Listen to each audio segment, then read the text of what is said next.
Deyirəm köpək oğlanın pulu. Azərbaycanda açmadığı qapı yoxdur da.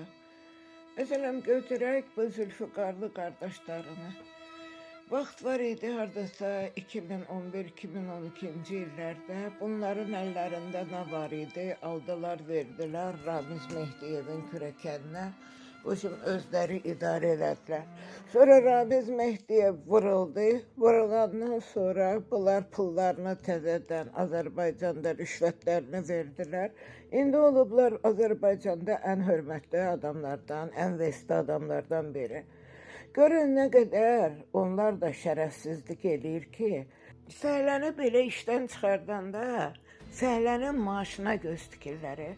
Məsələn, bir qardaşımız var. 18 aydır özü qazi atasıdır. 18 aydır işdən çıxarılıb.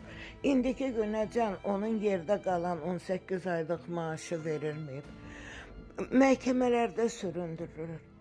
Baxanda deyirəm ki, bax bu hakimlər utanmır, bunlar xəcalət çəkmir.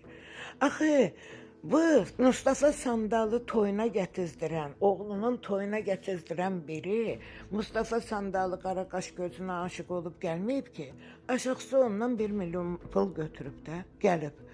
Və buradan da mən Zülfüqarlıya deyirəm ki, ay Zülfüqarlı, o 1 milyonu sən Mustafa Sandala verib, 2 saat orada yalandan 2 mahnı oxuyub, cəmaatın yanında tripaşlıq eləyib və qeyrətlilik eləyib, deyirsən ki, mənim oğlumun toyunda filan kəs gəlir, sən amma qazi atasının pulunu kəsirsən. Sən başqa kişi sayırsan özü. Bax, bunların hamısını oturub fikirləşəndə mən deyirəm ki, Azərbaycanda görəsən kişi təkcə puldur. Baxıram, görürəm ki, Azərbaycanda kimin pulu varsa ona kişi deyirlər. Amma pulu olmayan qeyrətli uşaqlarımız, namuslu uşaqlarımız əziyyət çəkir. Niyə, nədən örtərir? Bax, bu atanı, qazi atasını sizin nə ixtiyarınız var ki, neçə aylardır pulsuz qoyursunuz? Cənab Prezident hara baxır? Cənab Prezident, sən vaxt var idi bunları tutub içəriyə basmışdın. İndi nə oldu? Pulla gəldilər deyiminə əziz oldular. Ramiz Mehdiyevi vurdunuz, bunların yerinə zapasnoy variant gəldi. Yaxşı da zavod, fabrika açıb, sağ olsun. Heç olmasa sizin eləyə bilmədiyinizi o elədi. Amma Allahla danışın ki, niyə görə fəhlənin maaşı kəsilməlidir? Görüm, sizin o deputatlarınızın bir ay maaşı verilməsə, özlərini divara dırmaşdırarlar onlar. Bəs bu kasıb balalarına niyə görə siz fikirləşmirsiniz? Kasıb ailələri niyə fikirləşmirsiniz? Hələ utanmaz ona şöhrət orderidir, tərəqqi medalı da verirsiniz.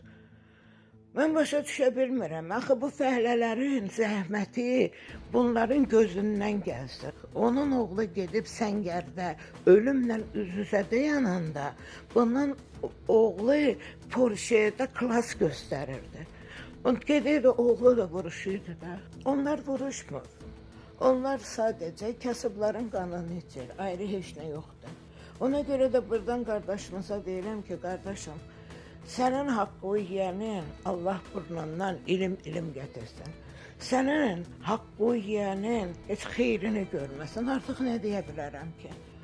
Allah millətimə kömək olsun. Mənim buradan müraciətim Azərbaycan Respublikasının prezidenti Cənab İlham Əliyevədir. Cənab İlham Əliyev, mən işlədiyim müəssisə, özəl şirkət qanunsuz olaraq məni işdən çıxardıb. Deyəndə deyir ki, get arayışdan şikayət elə. Qanunları mən yazıram. Mən məhkəmələrə müraciət elədim. Loğman Zülfüqarlı məhkəmələrin ağzını yumdu.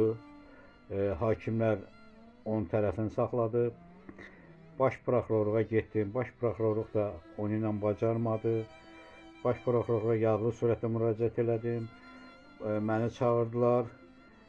Ta 2 aydır ki, baş prokurorluqdan heç bir mənə məlumat gəlmir.